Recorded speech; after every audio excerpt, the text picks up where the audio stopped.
ইয়াত কি বম দিছে নগাই? বম দিছে নগাই। কিমান সময় জ্বলালে নগাই? 11টা 10 মিনিটের পরে বোলা গেলে আরম্ভ হয়েছে। কিমান মানুহ ঘৰ জ্বলিলে? গৰিছে 93 জ্বলাই দিলে নগাই? জ্বলাই দিছে। বম এইবিলাক ঘৰ বম দি জ্বলাই? এটা ঘৰত 2টা 3টা বম মাৰিছে। এইটো ঘৰতে মই য'ত উপস্থিত আছোঁ এইটো বম দিছে।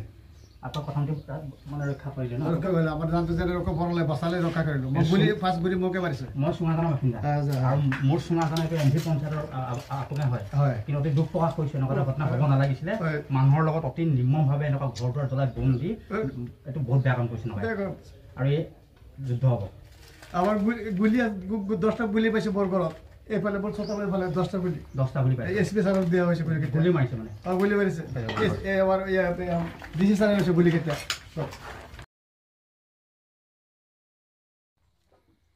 জীৱনৰ নিৰাপত্তাহীনতাত ভুগিছে আজি সৰুপথাৰ সমষ্টিৰ সীমান্ত অঞ্চলৰ চুঙাজানৰ টেঙাতলৰ বাসিন্দা। দশমী নিশা নগা দুৰ্বৃত্তই প্ৰায় 93 ঘৰ জ্বলাই দিয়া কাৰ্যক গৰিহণা জনায়। চৰকাৰে এনেধৰণৰ কাৰ্যৰ লগত জড়িত দোষী ব্যক্তিক দৃষ্টান্তমূলক শাস্তি প্ৰদান কৰিবলৈ আহ্বান জনোৱাৰ লগতে সীমান্তত বসবাস কৰা খিলঞ্জীয়া ৰাইজৰ ভূমি অধিকাৰ প্ৰদান কৰাৰ লগতে সীমা সমস্যা সমাধান কৰিবলৈ দাবী জনায় স্থানীয় সমাজকৰ্মী দীপেন গগৈ। যোৱাকালি প্ৰায় 11টামান বজাত একাংশ নগা দুৰ্বৃত্তই মোৰ নিজৰ অঞ্চল চুঙাজানৰ এমভি পঞ্চায়তৰ অন্তৰ্গত টেঙাতলত প্ৰায় 100ৰো অধিক ঘৰ ৰাতি জুই জ্বলাই দিছে আৰু লগতে বন্দুকধাৰী নগাই আহি ফায়াৰিং কৰাৰ ফলত তাত থকা কণ কণ শিশুসকল মহিলাসকল বা তাৰ ৰাইজ ৰাতি ভয়ংকৰ আতংকত আচলতে ভুগিবলগীয়াত পৰিছিল। আৰু আজি আমি তাত গৈ স্বচক্ষে প্ৰত্যক্ষ কৰি তাত এটা কথা আমি তাত দেখা পালোঁ যে তাত CRPFে আমাক যোৱাত বাধা প্ৰদান কৰিছে। তাত নগা পুলিচ আহি তাত আমাক যোৱা বাধা প্ৰদান কৰিছে। অসমৰ মাটিত আহি নগা দুৰ্বৃত্তই দীৰ্ঘদিনৰ পৰা আহি ইয়াত ভূমি আগ্ৰাসন চলাই আহিছে। দীৰ্ঘদিনৰ পৰা অসমৰ মানুহক ভয় ভাবুকি প্ৰদান কৰি আহিছে। আৰু আমি চুঙাজানৰ বাসিন্দা, মোৰ নিজৰ অঞ্চলত নগাই আহি পেলাই ঘৰ জুই জ্বলাইছে। মোৰ নিজৰ অঞ্চলত নগাই আহি পেলাই ফায়াৰিং কৰি অসমৰ মানুহক ভয় ভাবুকি প্ৰদান কৰিছে। গতিকে আমি কোনো পৰ্যায়ত ক্ষান্ত নহওঁ।